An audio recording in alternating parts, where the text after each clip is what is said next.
Kerala versus Tamil Nadu ವಿದ್ಯಾರ್ಥಿಗಳ ನಡುವೆ ಗಲಾಟೆ. ತಮಿಳುನಾಡಿನಿಂದ ಸ್ನೇಹಿತರನ್ನ ಕರೆಸಿ ವಿದ್ಯಾರ್ಥಿ ಮೇಲೆ ಹಲ್ಲೆ.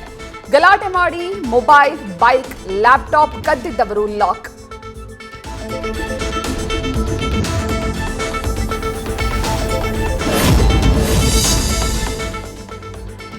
ಮೆಲ್ಲಗೆ ಬಂದ ಗ್ಯಾಸ್ ಸಿಲಿಂಡರ್ ಹೊತ್ತು ಎಸ್ಕೇಪ್ ಆದ. ಬೆಂಗಳೂರಿನ ಎಲೆಕ್ಟ್ರಾನಿಕ್ ಸಿಟಿಯಲ್ಲಿ ಕಳ್ಳನ ಕೈಚಳಕ.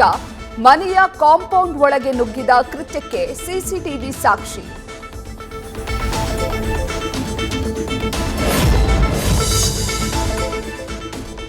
ಸೀರೆ ಆಸೆಗೆ ಬಂದು ಚಿನ್ನದ ಓಲೆ ಕಳ್ಕೊಂಡ ಮಹಿಳೆ.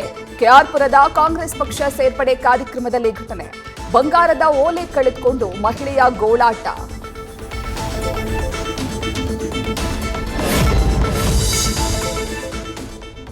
ಸರ್ಕಾರಿ ಶಾಲೆಗಳಲ್ಲಿ ಇನ್ಮುಂದೆ ನ್ಯೂಸ್ ಪೇಪರ್ ಓದಲೇಬೇಕು ಮಕ್ಕಳು. ಪ್ರತಿದಿನ ಕನಿಷ್ಠ 10 ನಿಮಿಷ ಕನ್ನಡ ದಿನಪತ್ರಿಕೆ ಓದು ಕಡ್ಡಾಯಗೊಳಿಸಿದ ಶಿಕ್ಷಣ ಇಲಾಖೆ.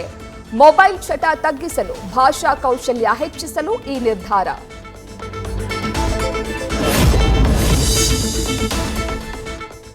ರಾಜ್ಯ ರಾಜಧಾನಿಯಲ್ಲಿ ರಣ ಬಿಸಿಲು. ಐಸ್ ಕ್ರೀಮ್ ಹಾಗೂ ಸಾಫ್ಟ್ ಡ್ರಿಂಕ್ಸ್ ಮೊರೆ ಹೋಗ್ತಿರೋ ಜನ. ಇದರಿಂದಲೇ ಆರೋಗ್ಯಕ್ಕೆ ಹೆಚ್ಚು ಅಪಾಯ ಅಂತಿದ್ದಾರೆ ವೈದ್ಯರು. ನ್ಯೂಸ್ ಫಸ್ಟ್ ನಿರ್ಭೀತಿಯಿಂದ ನಿಮ್ಮ ಪರವಾಗಿ.